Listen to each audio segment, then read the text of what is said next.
Hello student, welcome to ज्ञान अभियान। आज के इस क्लास में हम पढ़ने वाले कक्षा 7वीं की हिंदी के पाठ्य पुस्तक का अध्याय 11 पोंगल, जो कि एक त्योहार का नाम है। तो आइए शुरू करते हैं पढ़ना। पोंगल।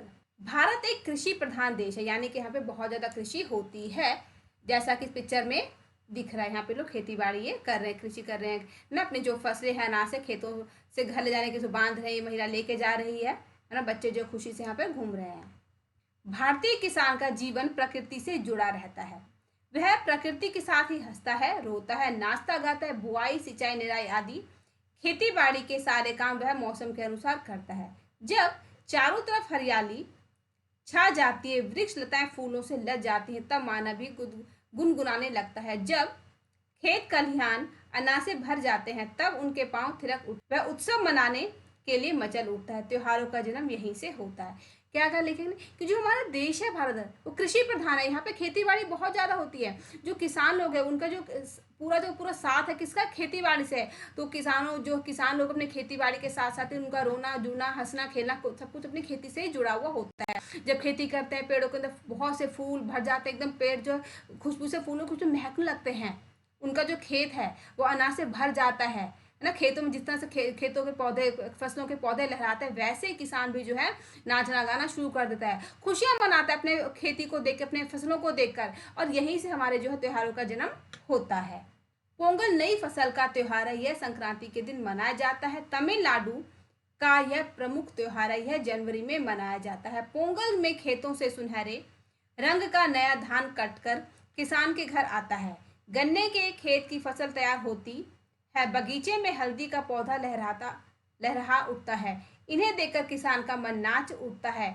उसके जीवन में मिठास आ जाती। संक्रांति के दिन नए चावल का मीठा भात बनाकर सूर्य को चढ़ाया जाता है। इसी मीठे भात को पोंगल कहते हैं। इसी से त्योहार का नाम पोंगल पड़ा है। कहते हैं जो पोंगल त्योहार है कहाँ का, तमिलनाडु का बहुत ही मशहूर फेस्टिवल है। और ये मकर संक्रांति यानी कि 14 जनवरी 15 जनवरी के दिन मनाया जाता है। और इस दिन क्या है, जो किसान जो खेती बाड़ी करता है, अपने खेतों से नया धान काट के अपने घर लाता है। खेतों में जो है गन्ने की नई फसल होती है, हल्दी का पौधा बगीचे में लगाया जाता है।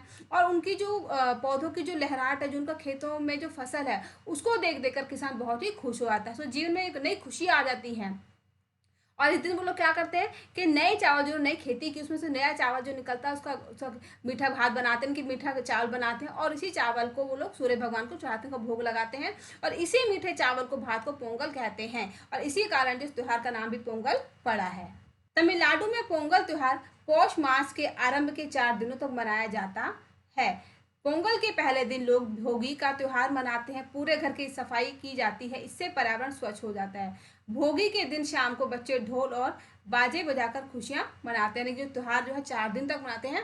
और पहले दिन ये लोग जो घर की साफ सफाई करते हैं, बच्चे जो शाम को ढोल बजाते हैं, नाचते खुशी से और गाने वगैरह करते हैं। पोंगल के दिन घर आंगन को रंगोली से सजाते हैं। नहा धोकर सभी लोग नए कपड़े पहनते हैं। उस दिन सब कुछ नया होता है। आंगन में अंगीठी जलाकर नए बर्तन में पोंगल पकाया जाता है। बर्तन में हल्दी का पौधा बांध दिया जाता है। गन्ने के रस में नई फसल का चावल पकाया जाता है। जब चावल उबलकर ऊपर उठता है तो उसमें दूध डाल देते हैं। दूध के साथ उफनता हुआ पोंगल बर्तन के ऊपर से उमड़ता हुआ चारों ओर रिसकर आंच में टपक पड़ता है। उस समय चारों ओर इकट्ठे लोग खुशी से नाच उठते हैं और जोश में चिल्लाते हैं, पोंगलो पोंगल। उन्हें प्रसन्नता होती है कि सूर्य और अग्नि ने पोंगल का भोग स्वीकार करे। लोग अपने आसपास में पोंगल बांटते हैं। तो जब दूसरे दिन सब लोग नहा धो के नए नए कपड़े पहनते हैं और क्या करते हैं, अपने आंगन के अंदर सभी लोग एक नई अंगीठी जलाते हैं, उसको नया बर्तन रखते हैं, ताकि जो प्रसाद के लिए जो मीठा चावल है, मीठा भात है, बनाया जा सके। और गन्ने के रस में जो है उसको पकाया जाता है। पकाने से पहले जो बर्तन जिसमें चावल को बनाने में, भात को पकाने में, उसमें हल्दी का पौधा भी बांध दिया जाता है।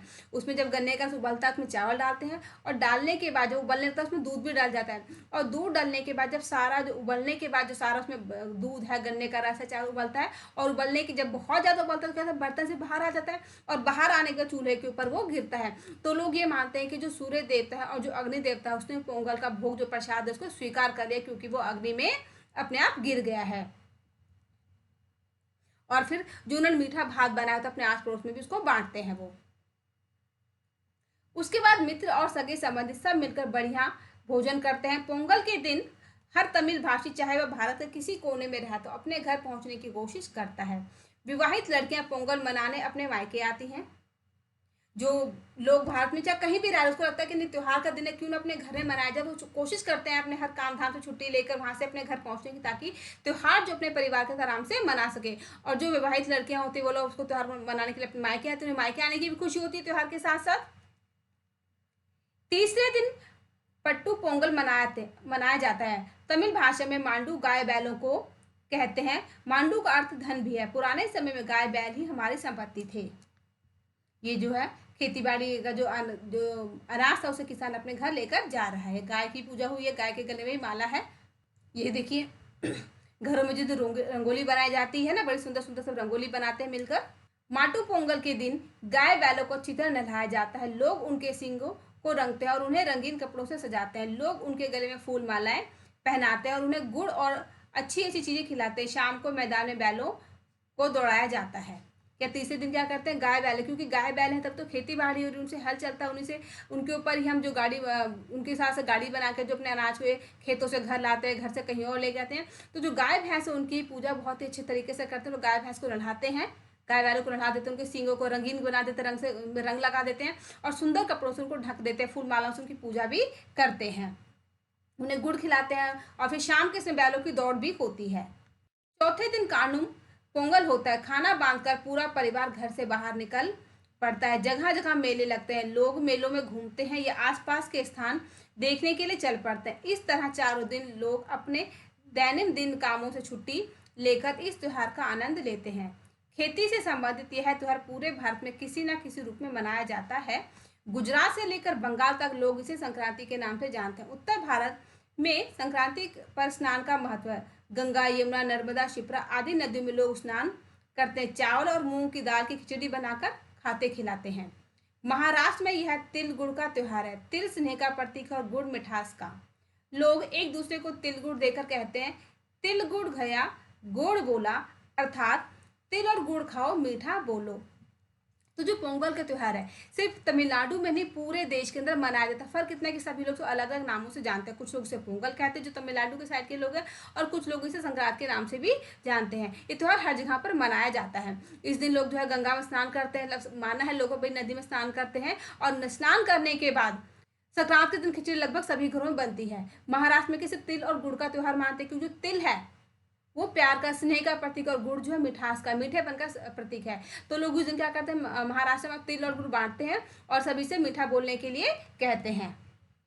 पंजाब में संक्रांति से एक दिन पहले लोहड़ी का त्योहार मनाते हैं। लोहड़ी का अर्थ है छोटी या छोटी संक्रांति। लोग अपने घर से बाहर आंगन में चौराहे पर लकड़ियां जमा करते हैं। संध्या के बाद स्त्री पुरुष और बच्चे वहां इकट्ठे होते हैं, लोहड़ी जलाते हैं। नई फसल का मक्का आग में डाला जाता है, ये खील की तरह फूल उठता है। लोग मक्के की फूली या खील, तिल की रेवड़ियां बांटते हैं, आपस में प्रेम से मिलते हैं। अरुणाचल प्रदेश में पानुन का त्योहार भी इसी समय मनाया जाता है। विविधता में एकता भारत की विशेषता है। यह त्योहार, एक ही त्योहार को लोग विविध रूपों में मनाकर भारत की सांस्कृतिक एकता को मजबूत बनाते हैं। सब जगह तो लोग संक्रांति या पोंगल मनाते हैं, लेकिन पंजाब में संक्रांति से पोंगल से ठीक एक दिन पहले जो लोहड़ी का त्योहार मनाया जाता है, इसका अर्थ भी वही छोटी संक्रांति इसको लोग बोलते हैं।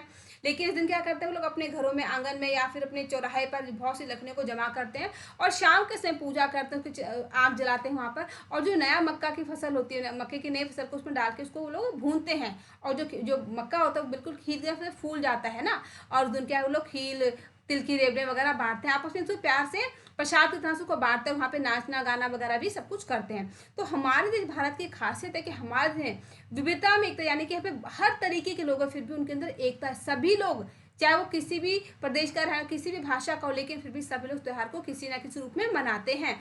और जो भारत की सांस्कृतिक जो पुराने समय से चली विरासत है उसको हमेशा मजबूत बनाकर आगे की ओर बढ़ते रहते हैं।